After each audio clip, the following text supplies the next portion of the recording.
Architecture, art and architecture means, art means जो हम कला करते हैं, जो पेंटिंग्स या ड्राइंग्स की जाती हैं वो सब, okay. And architecture means, architecture means building बनाना, क्लियर। तो आर्ट और architecture, now we are going to read this one.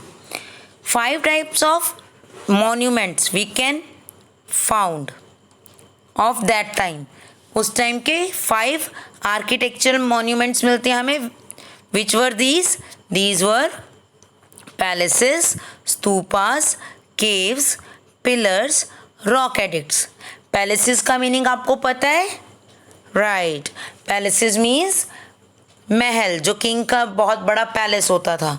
And stupa means Buddhist temple. Stupa क्या है, जहाँ पर बुद्ध मॉन्क, जो बुद्ध संत थे, वो बैठकर मेडिटेशन करते थे, दैट एरिया, ठीक है, उस एरिया को स्तूपास कहते हैं, क्लियर।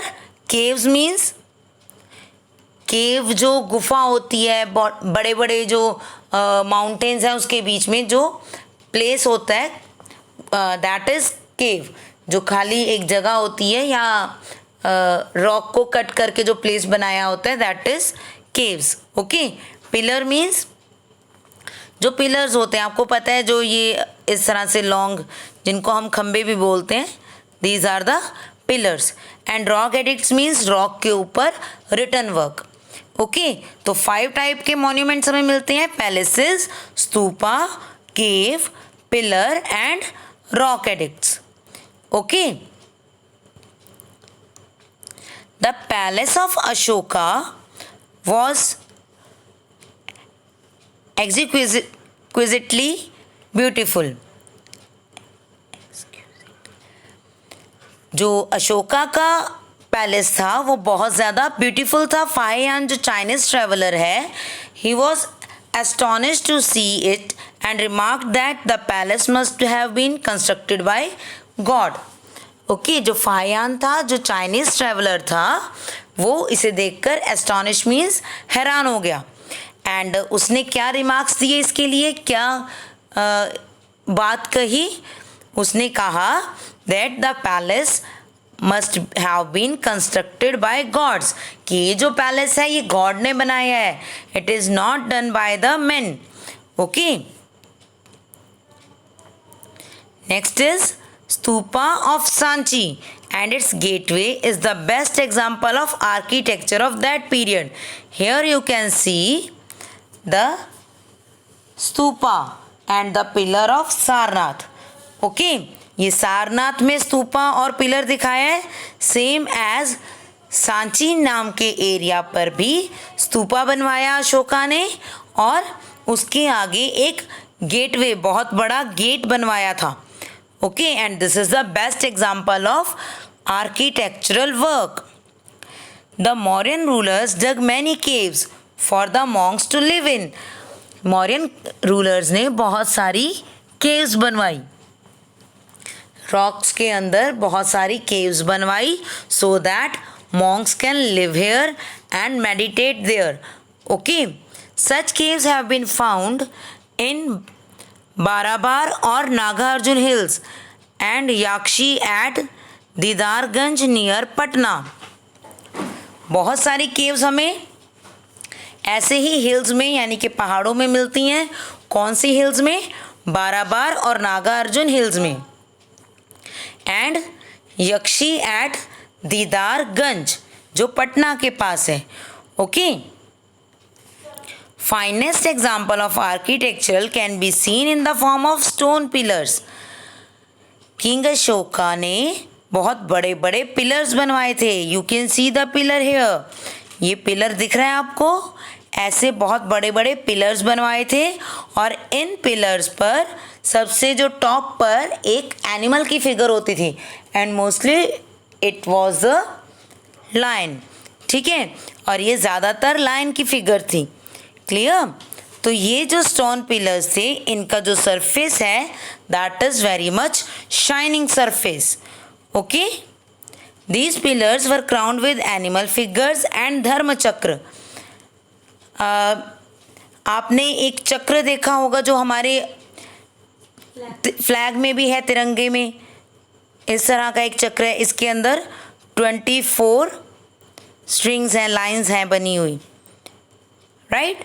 तो ये जो चक्र है दैट इज धर्म चक्र, ओके। और ऐसा ही धर्म चक्र अशोका के पिलर्स पर भी मिलता है। It means we have taken that Dharma Chakra from Ashoka's pillar, okay, and we have taken it as the national emblem. हमने उस धर्म चक्र को नेशनल एम्बलम, अपना एक राष्ट्र चिन्ह बनाया। एम्बलम मीन्स चिन्ह, ओके, निशान। Ashoka pillar can also be seen in Firoz Shah Kotla in Delhi, Topra, Ambala, Koshambi, Allahabad, Lauria, Nandgarh, Sarnath, UP, Sanchi, MP also have such pillars. इन सब एरियाज में हमें ऐसे बड़े बड़े पिलर्स देखने को मिलते हैं। कहाँ कहाँ पर? अम्बाला के पास, फिरोज शाह कोटला दिल्ली में, इलाहाबाद में, लोरिया, नंदगढ़, सारनाथ यूपी, सांची एमपी, इन एरियाज में we can see the pillars, okay. Now here is the picture of four lions. It is also the national emblem of India. ये भी इंडिया का नेशनल एम्बलम है। Do you know these are the four lions?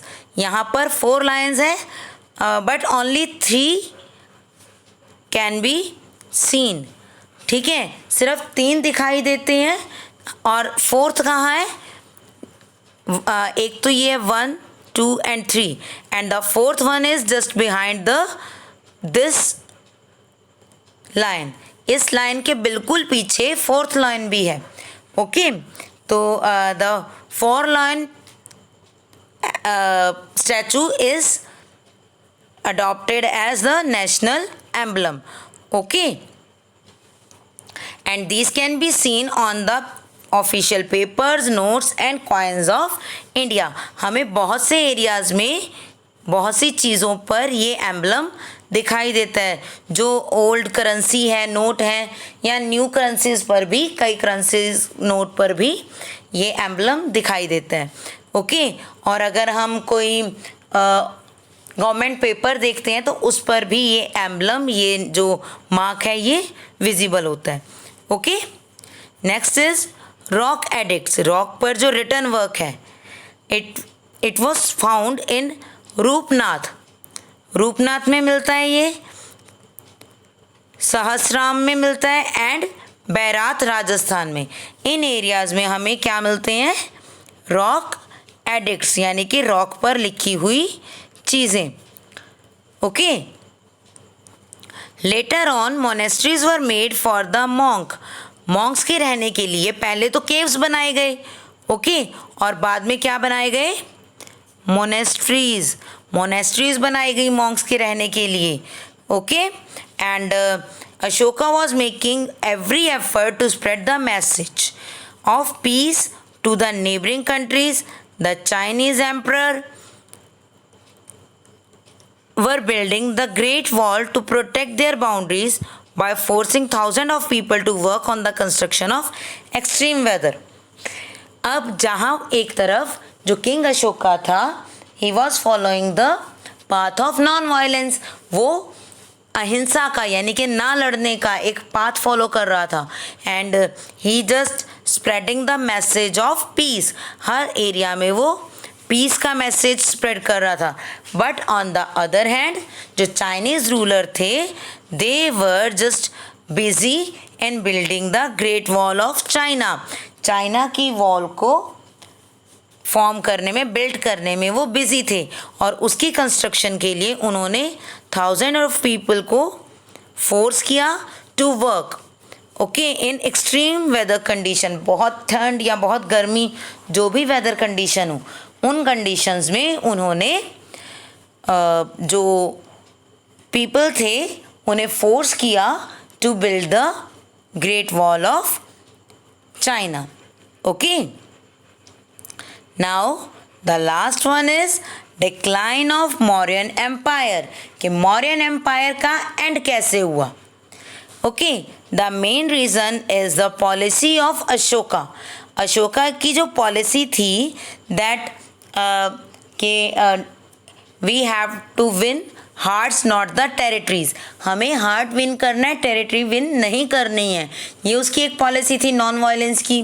तो इस policy के under जो दूसरे Kings थे वो ज़्यादा पावरफुल होते गए and they just attack on the area. और अशोका की पॉलिसी थी कि किसी से फाइट नहीं करनी है, बैटल नहीं करनी है टेरिटरी के लिए। तो इसलिए जो मौर्यन एम्पायर था वो डिक्लाइन हो गया, ख़त्म हो गया। Okay, the decline of Mauryan empire started after the death of Ashoka in 232 BCE. It is said that Ashoka's military policy of not waging any wars was perhaps the main reason for the decline of his empire. ये माना जाता है कि जो अशोका की policy थी कि वो किसी से कोई वॉर नहीं करेंगे, ये सबसे बड़ा रीज़न है एम्पायर के ख़त्म होने का। Brihadratha was the last ruler of Mauryan dynasty. Who was the last ruler? Brihadratha. Again, Brihadratha was the last ruler of Mauryan dynasty. He was killed by the commander-in-chief Pushyamitra Shunga. उसे किसने किल किया? उसी के कमांडर इन चीफ ने, उसी के जो soldier था, कमांडर था, उसने, नेम क्या था उस कमांडर का? पुष्यमित्र शुंगा। उसने बृहद्रथा को किल कर दिया। Okay, and captured the throne, और थ्रोन पर कंट्रोल कर लिया। He found a new dynasty called Shunga dynasty and was succeeded by Agnimitra. Okay, उसने शुंगा डायनेस्टी स्टार्ट की और पुष्यमित्र शुंगा की डेथ के बाद अग्निमित्र किंग बना। The last ruler of Shunga dynasty was Devabhuti. ठीक है, अब शुंगा डायनेस्टी का भी लास्ट रूलर था, वो कौन था? Devabhuti. And he was killed by Vasudeva who establish Kanva dynasty. अब इसमें हमने बहुत सारे किंग्स को रीड कर लिया कि एक ने दूसरे को मारा, दूसरे ने दूसरे को मारा। फिर से हम रीड कर रहे हैं। बृहद्रथा जो लास्ट मौर्यन किंग था, उसे किसने किल किया? पुष्यमित्र शुंगा ने। और पुष्यमित्र की डेथ के बाद कौन किंग बना?